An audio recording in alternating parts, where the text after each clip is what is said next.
Good evening to all of you. Thank you for joining us on 13 Plus. I'm Mary Coleman. Hope you're having a great Thursday evening so far.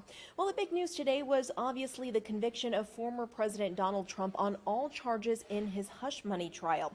Sentencing is set for July 11th. Even though he is now a convicted felon, he could still vote for himself for president if he's not in prison at that time. The case brings to the forefront the issue of voting rights for felons. Our national investigative team looked into those rights and found it can vary by state. Millions of U.S. citizens are barred from exercising one of this country's most important rights, the right to vote. The reason? Felony convictions. According to the Sentencing Project, a nonprofit that advocates for restoration of voting rights, in 2022, 1 out of 50 people of voting age was disenfranchised due to a felony conviction, and the rate was 3.5 times higher among Black Americans. Advocates say the policies stem from the Jim Crow era and efforts to limit access to the ballot box. Reporter Peter Zampa explains how laws vary by state and what's being done to create change. In some states, people have to wait years after completing a sentence to vote. Florida doesn't restore voting rights until court fines and fees are paid. And in places like Tennessee, the governor restores former felons' voting rights on a case-by-case basis. Iowa had a similar law. Now, tens of thousands of Iowans have regained access to the ballot box. Hey, how you doing? Charles, Peter, great to meet you. Hey, nice Charles welcomes us into his home in southwest Des Moines, a present looking much different than his past. When I got locked up, I was going into my senior year of high school. Me and my best friend robbed a bank. Felt like I needed to rob and steal to get what I needed. How did prison change you? It made me open up my eyes that this is not the way that I wanted to live. They got full control of your life. You regained your freedom in 2011, but you didn't regain all your rights. You couldn't vote. What impact did that have on you? It's like they don't care about us. We don't matter. Why are you holding people back from voting? Because they're probably going to vote a way that you don't want them to vote. And that's about keeping the control. Iowa Governor Kim Reynolds restored hope for many in 2020, signing a key executive order.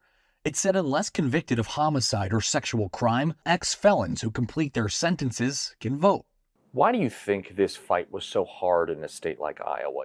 I think sometimes people are punitive. Mark Stringer is the executive director of the ACLU of Iowa. He says Governor Reynolds' move is a step in the right direction, but it's not permanent. Iowa has seen governors take away and restore voting rights a few times over the last 20 years. And that created confusion, as you can imagine. A permanent fix would be a constitutional amendment. How does disenfranchising these ex-felons impact historically marginalized communities? 1 in 10 Black men in Iowa could not vote until this executive order was signed, because 1 in 10 Black men had been formerly convicted of a felony. So there is a disproportionate impact on people of color, in particular Black men. Why is voting such an important part of the rehabilitation process? Studies have shown that when people are able to participate in their democracy, they're more a part of their community. They feel like their voice matters again. Charles Bruton's perspective is back in the mix. Later this year, he'll choose who he wants to lead our nation. He'll cast his ballot, looking to the future. When I got out, it was just all about me building, like becoming successful and not going back. Having my own house, having a car, having a good job, making a good income, and having a family.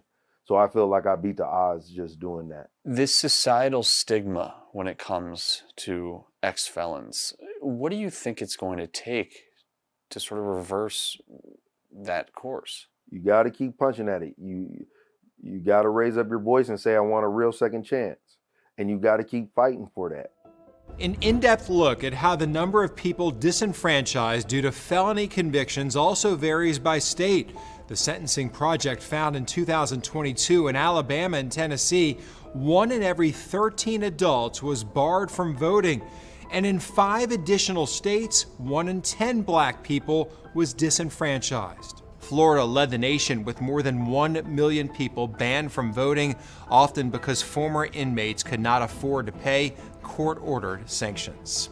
Meanwhile, in D.C., Maine, and Vermont, felons never lose their right to vote, even while incarcerated. To take a closer look at laws by state, head to investigate.